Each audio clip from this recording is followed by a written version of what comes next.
Si tu vois cet animal chez toi, ce n'est pas le hasard. Le cafard est généralement porteur de messages ou alors de signes que ta maison n'est pas bien ou ta maison garde certaines entités. Généralement, le cafard, quand tu vois le cafard chez toi, ça veut dire qu'il y a un serpent quelque part et cela dépend de la fréquence. Quand tu vois beaucoup de cafards, le genre que tu as déjà même mis les remèdes pour pouvoir finir avec eux, ils sont toujours là. Ça veut dire que essaye de fouiller, tu cherches la source d'où est-ce que ces cafards préviennent. Parce que comme j'ai dit, ça montre toujours qu'il y a un serpent, ça montre qu'il y a quelque chose qui est dans cette maison-là et qui te nuit. Vois le cafard dans ta maison si tu ne savais pas. Sache que c'est pas bien, surtout quand ils sont entassés, que tu as l'impression que tu as tout fait. Ils sont toujours là. Tu montes, tu descends, ils sont toujours là. Le cafard n'est pas un bon présage. Et comme j'ai dit, tu repères où ils ont l'habitude de se tasser et tu regardes bien. Pour petit exemple, j'avais une voisine. Elle avait toujours le cafard chez elle comme ça. Un jour, elle a décidé de savoir la source de où provenaient ces cafards-là. Et c'était quelque part dans son magasin qu'elle avait derrière l'armoire où est-ce qu'elle classait les assiettes. Quand elle a fouillé, elle a un peu mis sur le côté.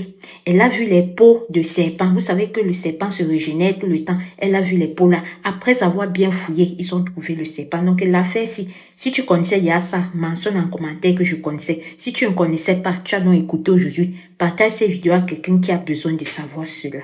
Si tu sens que ton homme s'éloigne ou que ton foyer est menacé, écoute bien ce rituel puissant pour sécuriser ton mariage. Que peu de femmes connaissent et dont tu as juste besoin de deux choses très simples. L'ail épluché et le sel de cuisine. Tu épluches l'ail et tu mets dans ta bouche. Tu ne parles pas, tu penses juste à ton mari. Tu penses à ton foyer et tu fais tes vœux avec bon cœur.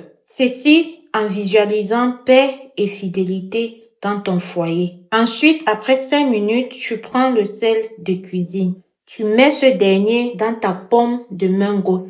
Tu retires l'ail de ta bouche et tu mets dans le sel et tu fermes. Tu fais encore les vœux à nouveau et cette fois-ci plus fort. Après, tu te diriges vers une poubelle hors de ta maison et tu verses tout le contenu. Et n'oublie pas que pendant que tu te diriges là, ça doit toujours être fermé. C'est arrivé à la poubelle que tu ouvres ta main pour verser. Dès que tu verses le contenu, tu te retournes et tu rentres sans regarder le derrière. Ceci n'est pas de la magie noire, mais un acte symbolique. Un message fort que tu envoies à l'univers, tu envoies à tes ancêtres. Il faut tout ceci pour débloquer les choses. Alors, j'ai écouté ceci sur l'une des vidéos de cette maman qu'on ne présente plus d'ailleurs et dont je suis sûre que vous êtes déjà tombé au moins une fois sur une de ces vidéos, Maman Hortense 237.